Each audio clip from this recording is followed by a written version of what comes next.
शिमला के शार्पित पहाड़ real ghost story.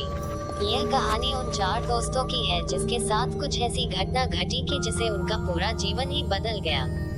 आइए जानते हैं कि ऐसा क्या हुआ था। मुंबई शहर की रहने वाली प्रिया शर्मा अपने दोस्तों के साथ रवि, साहिल और विजय के साथ शिमला जाने का प्लान बनाया। वो सब शिमला जाने के लिए बस में बैठ गए। कुछ ही देर में प्रिया सो गई। अचानक प्रिया की नींद खुल गई तो उसने देखा कि बस में कोई नहीं था। बस का ड्राइवर भी नहीं था। बस अपने आप ही चल रही थी। उनके सारे दोस्तों भी बस में नहीं थे। यह सब देखकर डर के मारे प्रिया जोर जोर से चिल्लाने लगी। अचानक उसे लगा कि कोई उसके पीछे खड़ा है। जब उसने पीछे मुड़कर देखा तो वहाँ एक स्त्री बैठी हुई थी। उस स्त्री का चेहरा जला हुआ था। ऐसा लग रहा था कि किसने उसके चेहरे पर एसिड फेंका हो। ऐसा भयंकर चेहरा देखकर प्रिया ने चिल्लाना शुरू कर दिया, बचाओ बचाओ बचाओ। और अचानक प्रिया की नींद उड़ गई। वो एकदम डरी हुई और पसीने से पूरी भीग गई थी। पास में बैठे हुए विजय ने पानी की बोतल दी और बोला, शायद तुम्हें कोई सपना देखा होगा। थोड़ी ही देर में सब शिमला पहुंच गए और एक होटल पर रात बिताने के लिए गए। Horror story in Hindi. वो स्त्री कौन थी? दूसरे दिन वो सब साथ में मिलकर होटल के पास वाले पहाड़ पे घूमने जाने का नक्की किया। करीबन आधे घंटे में वो सब पहाड़ की सबसे ऊंची शिखर पर पहुंच गए। वहीं से नीचे देखने पर घने लीलेछम पेड़ पौधे काफी सुंदर दिख रहे थे।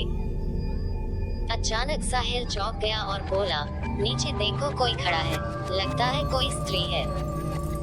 विजय और रवि भी देखने लगे लेकिन उन्हें कोई दिख नहीं रहा था और बोले, तू पागल हो गया है क्या? इस घने जंगल में कोई स्त्री कैसे आ सकती है?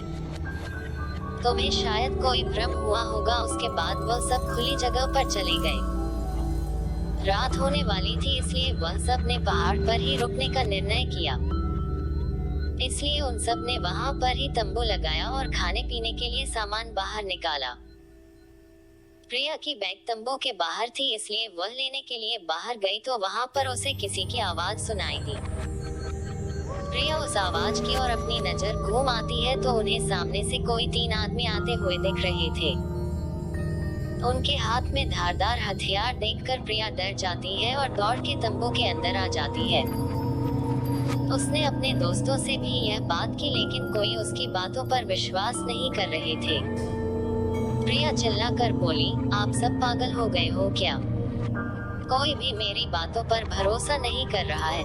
चलिए मेरे साथ बाहर, मैं आपको बताती हूँ। वो सभी बाहर आके शिखर की टोच से नीचे देखने लगते हैं। उतने में ही उन सभी को लगता है कि कोई 3 लोग उनकी ओर बढ़ रहे हैं।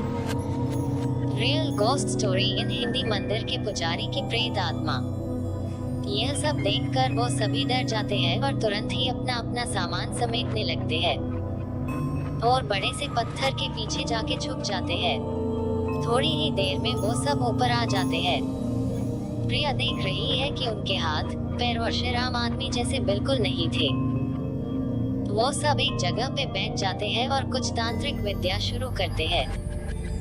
उनमें से एक आदमी अपनी हाथों की उंगली को काट देता है लेकिन अंधेरे की वजह से उन्हें कुछ भी ठीक से दिखाई नहीं देता है। अचानक उन चारों ने देखा कि एक औरत उन आदमियों के बीच में आके लेट जाती है। कोई नहीं जानता कि आखिर वो औरत वहाँ पे पहुँची कैसे। प्रिया ने कहा, मुझे कुछ समझ नहीं आ रहा है, आखिर यह सब हो क्या रहा है? मुझे बहुत ही डर लग रहा है। एक के बाद एक वो तीनों उस औरत को सूंघने लगे।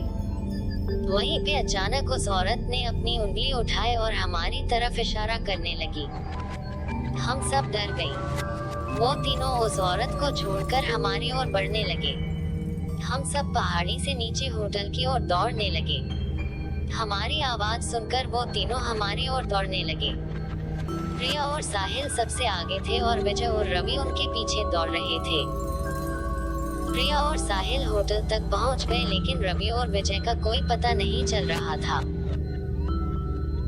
हमने होटल वालों से उनके बारे में सभी बातें की तो उन लोगों ने कहा कि उस पहाड़ पे कोई नहीं जाता है, वो पहाड़ शार्पित है, जो भी वहाँ जाता है वो कभी वापस नहीं आता है। आपकी किस्मत अच्छी थी कि आप अभी जिंदा है, लेकिन हमारे दोस्त रवि और विजय कभी भी वापस लौट के नहीं आए।